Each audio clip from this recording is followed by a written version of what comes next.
Welcome to Means of Grace, a podcast produced by the Western North Carolina Conference of the United Methodist Church.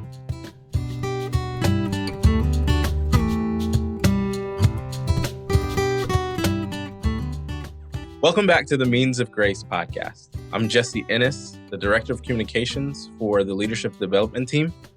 And I'm Kim Ingram, the Director of Ministerial Services for the Western North Carolina Conference.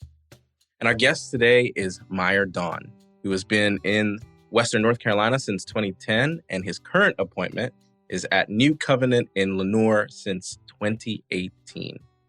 Let's start by learning a bit about your journey, Myer. You were born and grew up in Liberia.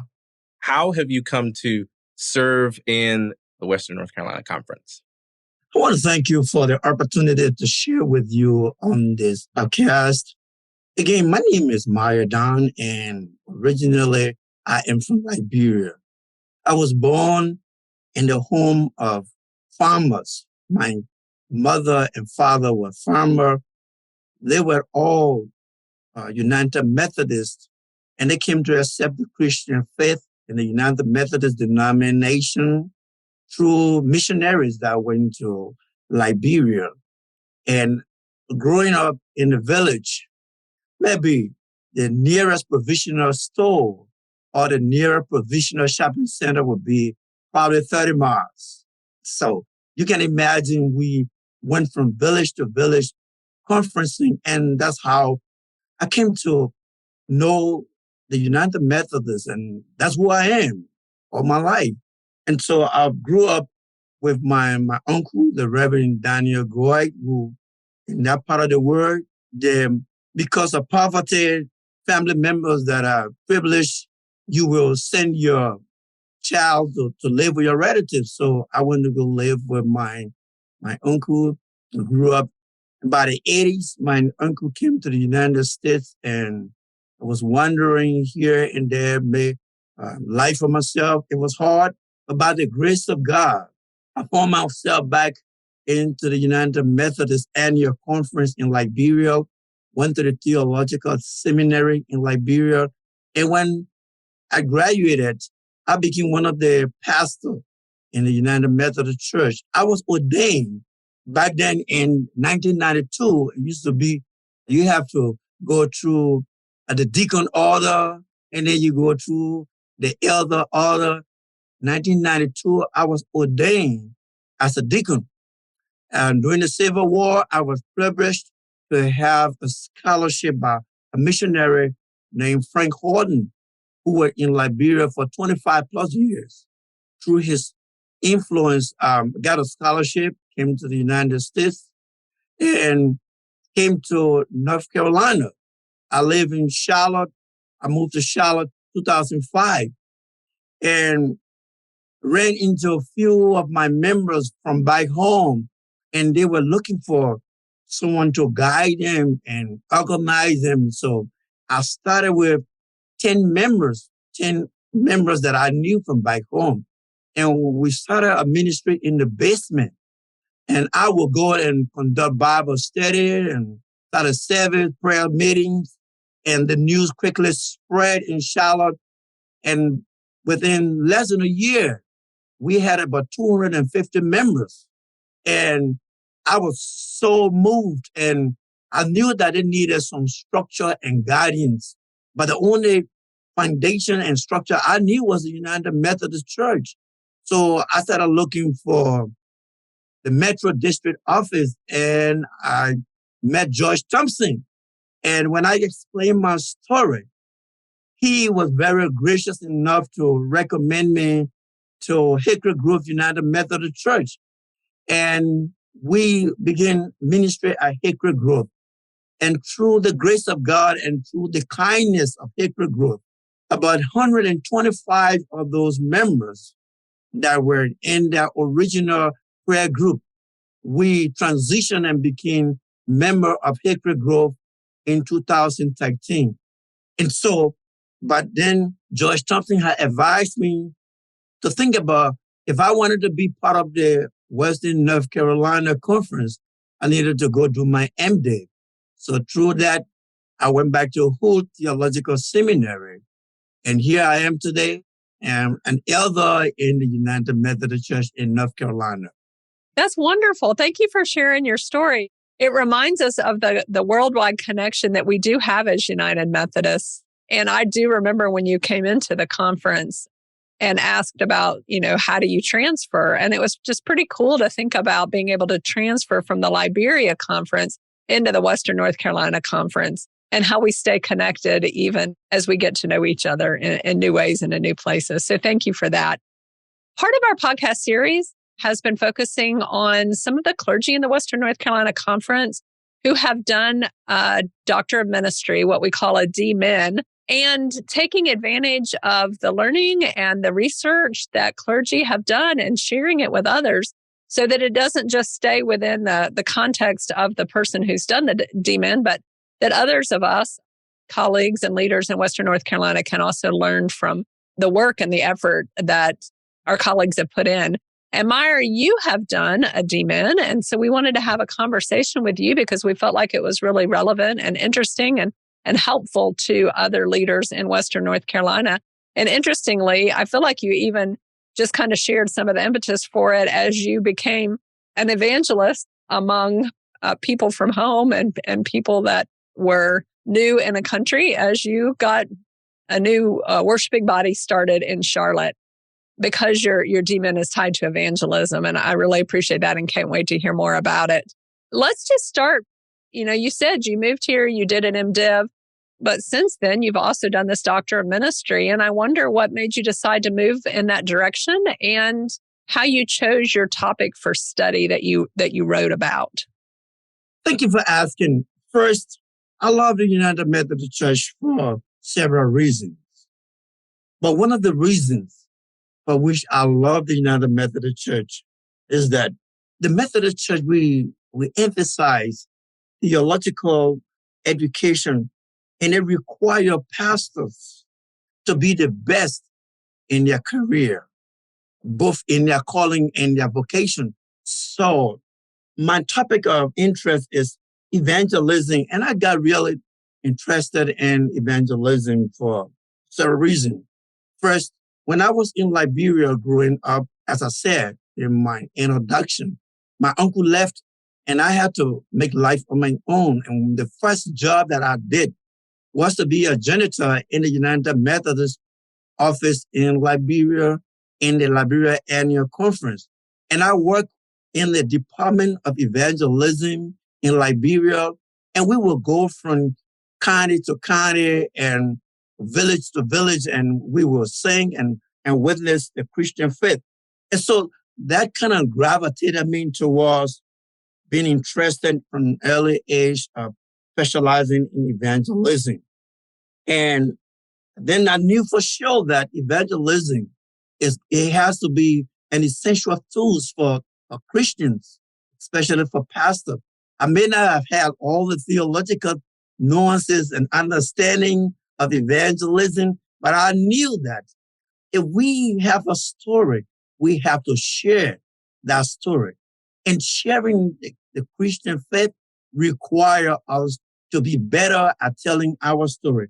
That's one of the things that really interested me in working on my D-Min in evangelism.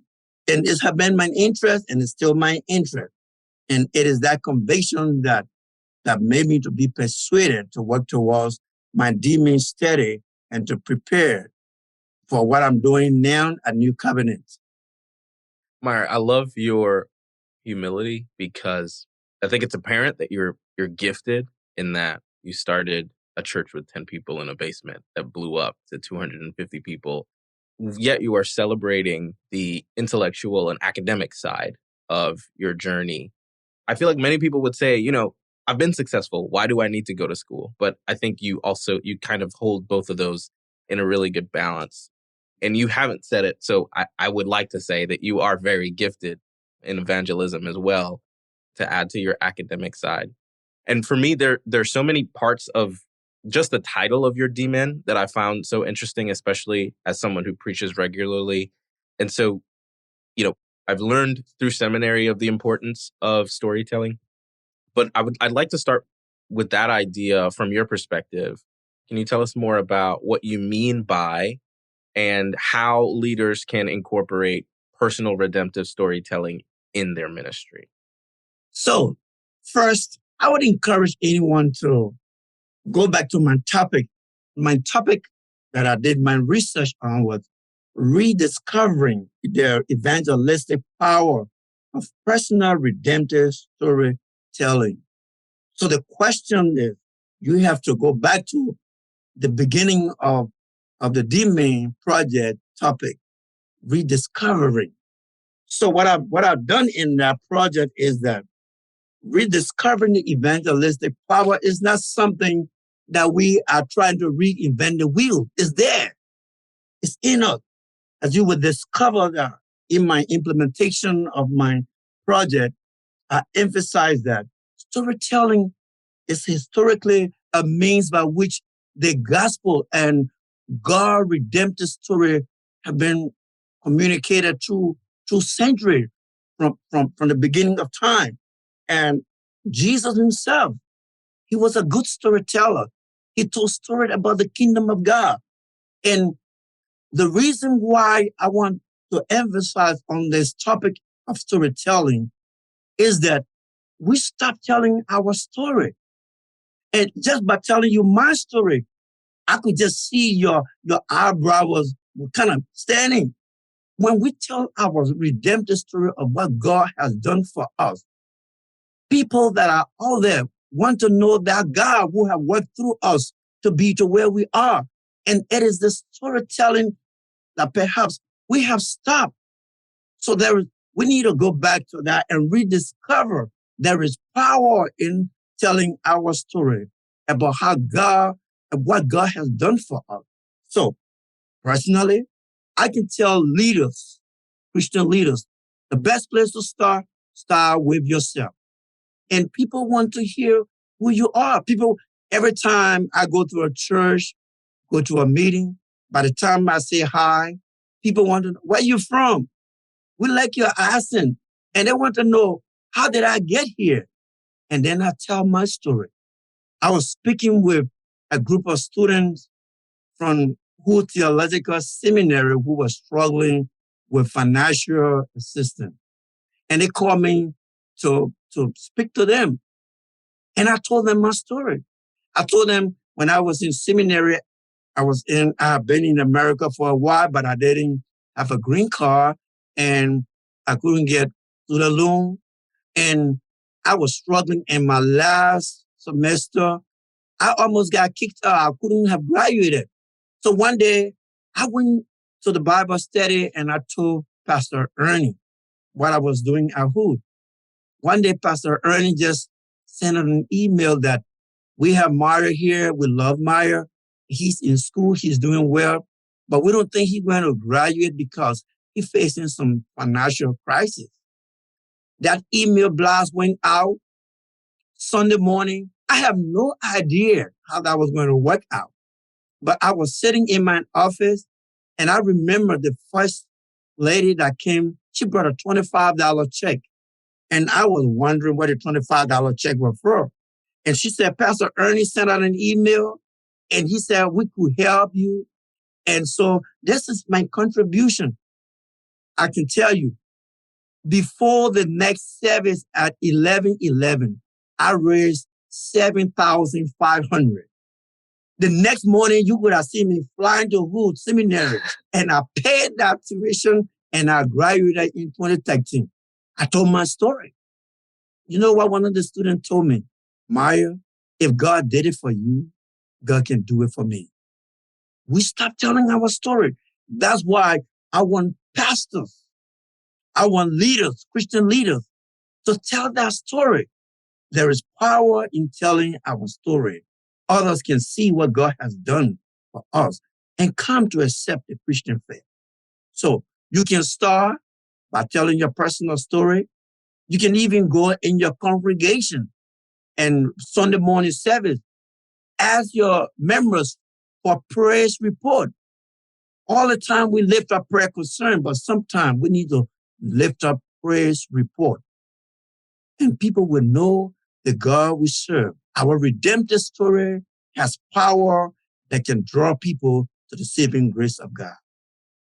Thank you for that, Myer. We do need to be reminded God is good and share how God is good in our lives and what God has done. Now, I think that you took this in your congregation kind of to a next step and have incorporated it into a dinner church ministry. Is that correct? Yes. Yes. Will you tell us a little bit about the dinner church ministry and particularly how the storytelling component plays out in that particular context? Storytelling, I find it to be very effective. But then if we're going to tell our story, we need to create an environment. The environment is very important.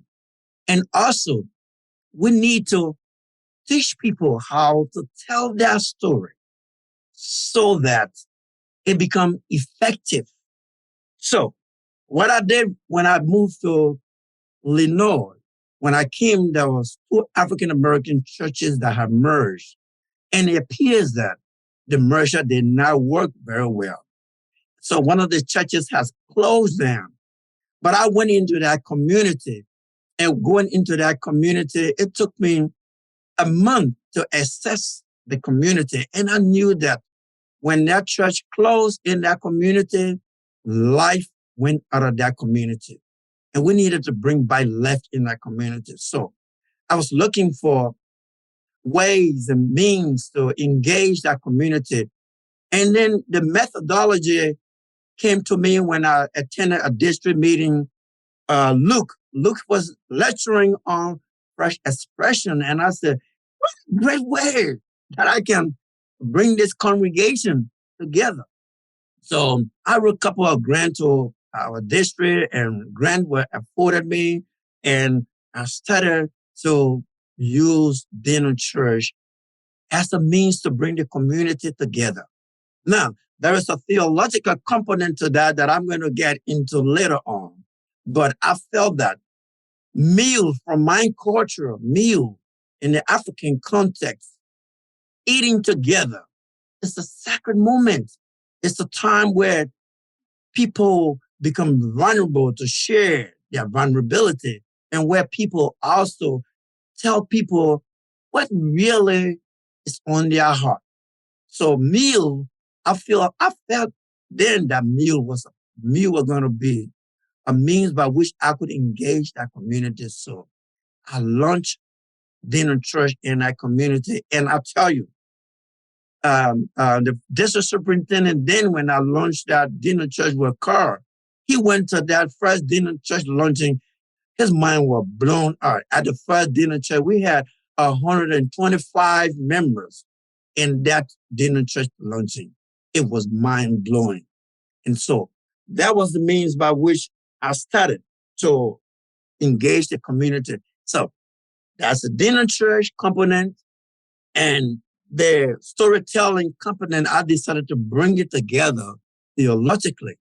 And then in my DMIN project, I used Deuteronomy 6, and that scriptural context historically set in the context of the Passover. It is the meal at the meal table. The Israelites, as Moses instructed them, in the future, when your children ask you at the meal table, tell them what God has done for you.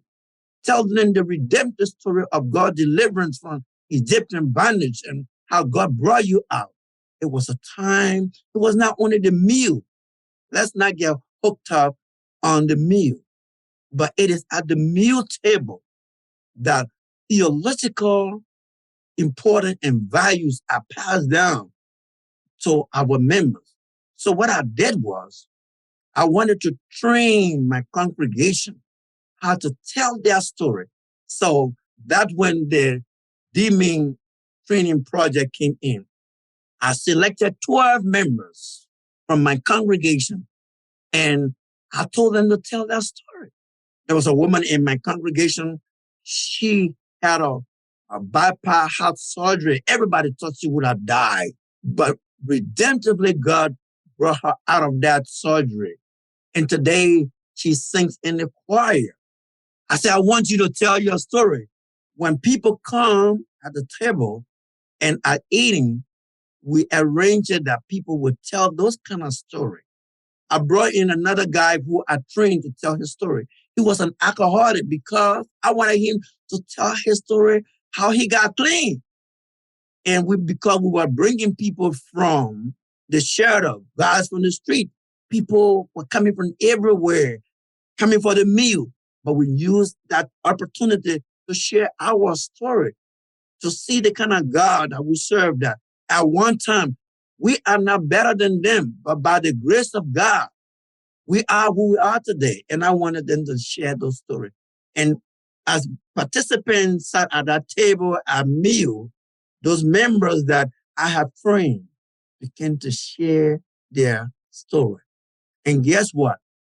I had a lady who was clean from cocaine, and she came and she joined the church, and she said, that story that man told about being an alcoholic and God redeemed him and God saved him and cleaned him up, I am in that same boat.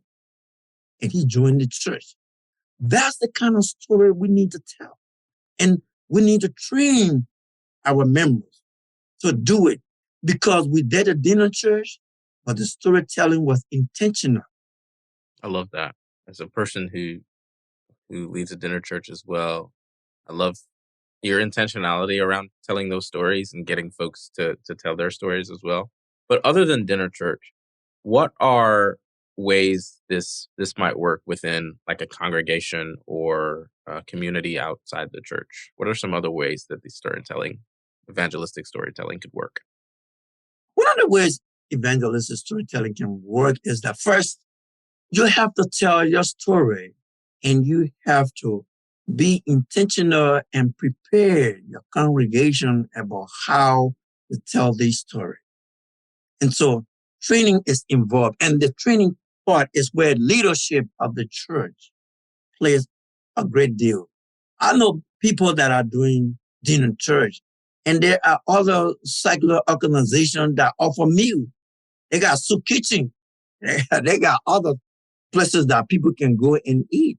But what makes us different from those places is the good news. That's when the evangelistic aspect of it come in, is to tell the good news, which is the gospel, and to communicate that it has to be done by engaging our congregation and training our congregation and prayerfully consider what we do. So, Myer, I want to just ask you, because I heard just this week about the campus, I think, or the church that closed, and it sounds like you used that campus to host the dinner church. How long ago did you start the dinner church? Do you remember? Yes, I started the dinner church 2019, All Saints Sunday. So just 5 or 6 months before COVID hit. Before COVID hit. Everything that I did, it has to be planned. It has to be written out. It has to be you have to be intentional. When I first came here, I had in mind, I have no doubt that I wanted to do a contemporary service. I wanted to start 2 services, and I didn't know when and how. When the idea of dinner church resonated with me, I decided that I was going to launch it on All Saints Sunday. And the intention was, this is going to be a meal. Just as the living and the dead, we're going to commune together. So I brought that community together on that All Saints Sunday. And it was amazing. Currently, we do dinner church every first and third Sunday in the month. And so when we launched it on that first Sunday, it was mind-blowing. The food was good, but the story we told really brought people. And by the time COVID hit in March, the last one we did before COVID was first Sunday in March, and then we shut down everything. And people kept calling me. And when are we going to start again? We started back sometime the beginning of July this year, and it just went wild again. And what my intention was in doing all of that and outreach in the community, engaging the community, involving in the evangelism, was to launch that church in a Harper community. And so I called the district superintendent and I said, I want you to come and see what I'm doing here. And I called the people in that community and we met with her. And Lori Beth, her mind was blown away by what we were doing over there. And she said, look, I'm going to be in this 100% with you. And she began to be one of our team players. We meet every month, once every month, to follow the progress. And we wrote grants. We were given a grant of $15,000. We removed all the traditional pews from the church. We brought in chairs and we set up the church. And I'm telling you, we launched second campus this going Sunday. Over 100 people were back into that church. People were crying. It was amazing what God did in that church this going Sunday. And the intent is we're going to do those services first Sunday in January, first Sunday in February, first Sunday in March. I want to make sure I test it, make sure that the people are ready every Sunday service again. And then on Easter Sunday, Restoration Sunday, it's going to be a Sunday of restoration for that community. Thank you for that, Myer. One thing I do wonder about is, have you been able to get other church leaders and community people involved in helping make some of this happen? Or have you felt like it's been mostly a solo effort? It could never have been. Most times solo effort don't work from my experience. The day one, if you read my DMIN dissertation, part of the process is organize small group. On day one, 2018, I had the first meeting, 12 members. I recruited 12 members that I've been training, dedicating responsibility. That's when my visual leading coaching comes in. Training, dedicating. And as I coach, I produce leaders, and then leaders produce other leaders. And it is a community, it is a team effort that has been working all along. The leadership of the church, we have to have their blessing and their involvement. Let me tell you quickly before I leave this podcast. Dinner church is not something that you can just do on an individual effort. You have to have team, you have to prepare. There were times we do meetings before. I have 4 teams. I have the administrative team that read grants, go out, get money. I have teams that do the setting up, the cooking team, and I have greeter team. All of these teams, they were working to prepare for one single dinner. And after each dinner, I will call them back the following Tuesday to come back and we go over what did we do right, what we could have done better. And then we reevaluate, and then we move on to the next dinner check. What did we know? And all of this is a team effort. You have to have a team. You got to be humble, and you got to be willing for people to give that input. That's the only way it's going to work. Thank you for that, Myer. That's important. As I said, I'm not afraid to take risks for Jesus Christ. And so when I was launching this, there were many who did not believe that it was going to work. But I believe that this is a time to do church differently. And it's going to involve creativity. It's going to involve taking risks. And when we take risks for Jesus Christ, He's going to be in it with us. And we're going to succeed because this is all about the kingdom of God. Well, I just love your intentionality and your theological undergirdings and just really, Myer, how much passion and energy you have for God and for the church and for the people in your community. Thank you so much for sharing your story with us. And I hope that you'll have lots of other opportunities to share it with leaders because I think it gives others motivation for what they can do in their contexts.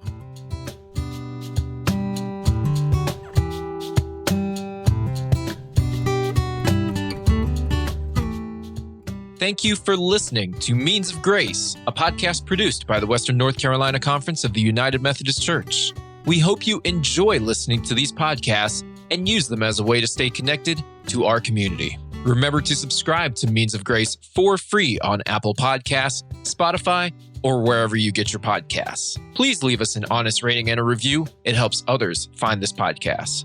Follow the WNCC on Facebook, Instagram, and Twitter at WNCC-UMC. Once again, that's at WNCC-UMC. Means of Grace is produced by the Western North Carolina Conference of the United Methodist Church and Andy Go of Gojo Studios.